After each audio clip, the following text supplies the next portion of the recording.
ఒకరోజు నేను ప్రభువుని తెలుసుకోకముందు ఒకడిని, నా స్నేహితుడే, నాతో కలిసి తిరిగినోడే, మా అన్న మీద కత్తి విసిరేశాడు అని చెప్పి వాడిని కొట్టి చంపేశా.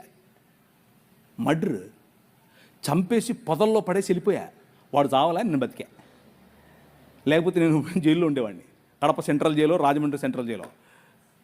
వాడు బతికాడు. మా అక్క నాకు కాంప్రమైజ్ చేసింది వాడితో.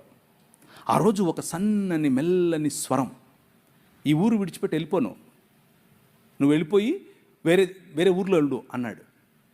నాకు ఎవరో తెలీదు, నేను ఎందుకు వింటున్నానో తెలీదు. బస్టాండ్కి వెళ్ళాను. బస్టాండ్కి వెళ్ళి టికెట్ కొనుక్కుంటూ తిరుపతి అన్న టికెట్ కొనుక్కోకుండా హైదరాబాద్ను కొనుక్కున్నాను. ఎందుకు కొనుక్కున్నాను నాకు తెలియదు. హైదరాబాద్లో ఎవరు లేరు నాకు తెలిసిన వాళ్ళు. హైదరాబాద్ వెళ్ళిపోయా. పొద్దున్నే లేచి దిగితే బస్సు ఆగింది, డీలక్స్ బస్సు. ఆ రోజుల్లో డీలక్స్ బస్సు ఉండేవి.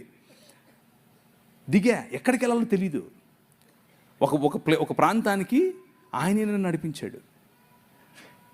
భయంకరమైన గంజాయి, భయంకరమైన దాన్ని ఏమంటారు, మత్తులో ఉండేవాడిని ఎప్పుడంతే. అలాంటి నన్ను పట్టుకుని ప్రభు మార్చాడు, నా జీవితాన్ని మార్చేశాడు. నన్ను చూస్తే మా ఇంట్లో వాళ్ళకు కంపరం, నన్ను చూస్తే మా ఇంట్లో వాళ్ళకు దాన్ని ఏమంటారు, ఒక రకమైనటువంటి జుగుప్స. ఎట్లా పుట్లేవరో నా కడుపు నువ్వు అనుకునే మా అమ్మ కనీసం ఈరోజు సిగ్గుపడదు నన్ను చూసి. ఎందుకో తెలుసా? Your king lives today. నీ రాజు ఈరోజు బతుకున్నాడు, మాట్లాడాడు. సన్నని స్వరం. నీకు వినిపిస్తుందా ఆ స్వరం? నీకు వినిపిస్తుందా? నాతో మాట్లాడాడు ఒకరోజు. You are the light of the world అని చెప్పాడు. నువ్వు ఈ ప్రపంచానికి, ఈ లోకమునకు వెలుగు అన్నాడు. నేను వెలుగేంటి, నా దగ్గర ఎప్పుడు వెలుగుంటుంది అన్నాను నేను. But that king transformed my life. నా జీవితాన్ని మార్చేశాడు. కూర్చున్నావు నువ్వు, జేమ్స్ అన్న పిలిచాడని వచ్చావు. జేమ్స్ అన్న అంటే అభిమానం, పర్వాలేదు, అంతవరకు బాగానే ఉంది. కానీ ఈ రాజు తెలుసా నీకు?